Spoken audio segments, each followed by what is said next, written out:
حضرت مولانا سید ابو الحسن علی ندوی رحمۃ اللہ علیہ نے اپنی کتاب کاروان زندگی میں اخلاص کا ایک عجیب و غریب واقعہ لکھا ہے کہ لکھنؤ کے بازار میں ایک درزی کی دکان تھی جو ہر جنازے کے لیے اپنی دکان بند کیا کرتا تھا۔ لوگوں نے اس سے کہا کہ اس سے آپ کے کاروبار کو نقصان ہوگا۔ کہنے لگا کہ میں نے علماء سے سنا ہے کہ جو کسی مسلمان کے جنازے پر جاتا ہے کل اس کے جنازے پر انشاءاللہ لوگوں کا ہجوم ہوگا، لوگوں کی بڑی بھیڑ ہوگی۔ میں غریب آدمی ہوں، میرے جنازے پر کون آئے گا؟ اور کہنے لگا کہ ایک تو یہ مسلمان کا حق بھی ہے کہ اس کے جنازے پر جائیں ہم، اور دوسرے اس سے اللہ رب العزت راضی ہو جائیں گے۔ اللہ کی شان دیکھیے، سن 1902 میں مولانا عبد الحی لکھنوی رحمۃ اللہ علیہ کا انتقال ہوا، جو اپنے زمانے کے بڑے عالم اور بڑے بزرگ تھے۔ ریڈیو پر بتلایا گیا، اخبارات میں اشتہارات آگئے، لاکھوں کا مجمع تھا۔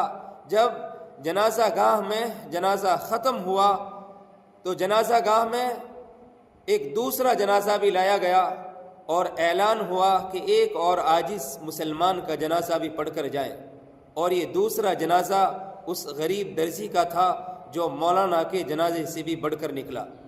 دونوں جنازوں کے لوگ اس میں شامل ہو گئے، اور پہلے جنازے سے جو لوگ رہ گئے تھے وہ بھی اس میں شامل ہو گئے، اور اللہ رب العزت نے اس درزی کی بات پوری کر کے اس کی لاج رکھی۔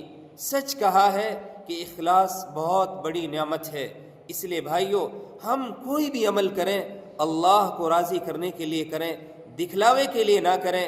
اللہ رب العزت کا فرمان ہے، قرآن پاک کی آیت ہے، الذی خلق الموت والحیات لیبلوکم ایکم احسن عملا۔ اللہ کی ذات وہ ذات ہے جس نے موت اور زندگی کو اس لیے پیدا کیا تاکہ وہ یہ دیکھے کہ تم میں عمل کو خوبصورت بنا کے کون آتا ہے۔ علماء نے لکھا ہے کہ عمل جو خوبصورت ہوگا وہ دو چیزوں سے ہوگا۔ ایک تو یہ کہ وہ عمل نیک ہو، بد نہ ہو، برا عمل نہ ہو۔ دوسری بات علماء نے فرمائی کہ اس عمل کے اندر اخلاص ہو، اللہ کی رضا شامل ہو۔ جب اللہ کی رضا اس میں شامل ہوگی، اخلاص شامل ہوگا، تو وہ عمل خوبصورت بن جائے گا۔ بغیر اخلاص کے عمل کے اندر خوبصورتی آ ہی نہیں سکتی۔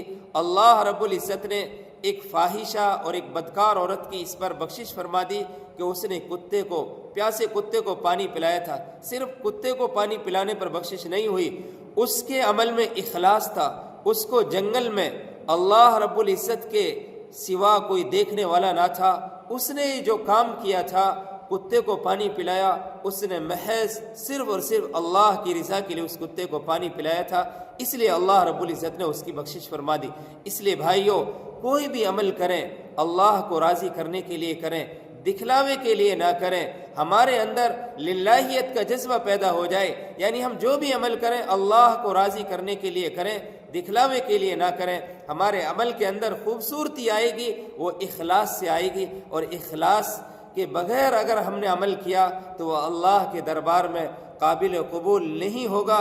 حضرت ابو ذر رضی اللہ تعالی عنہ سے اللہ کے نبی صلی اللہ علیہ وسلم نے فرمایا تھا، ابو ذر، اللہ کے لیے عمل کرنا، اللہ رب العزت اندر میں اتر کے دیکھ لیتے ہیں کہ اس نے یہ جو عمل کیا ہے کیوں کیا اور کس لیے کیا۔ اس لیے بھائیو، ہم بھی ہر عمل میں اخلاص پیدا کریں، ہر عمل سے مقصود اللہ کی رضا ہو، یہ مقصود ہو کہ میرا رب مجھ سے راضی ہو جائے۔ دنیا کے لوگ راضی ہوں یا نہ ہو، لیکن میرا رب مجھ سے راضی ہو جائے، یہ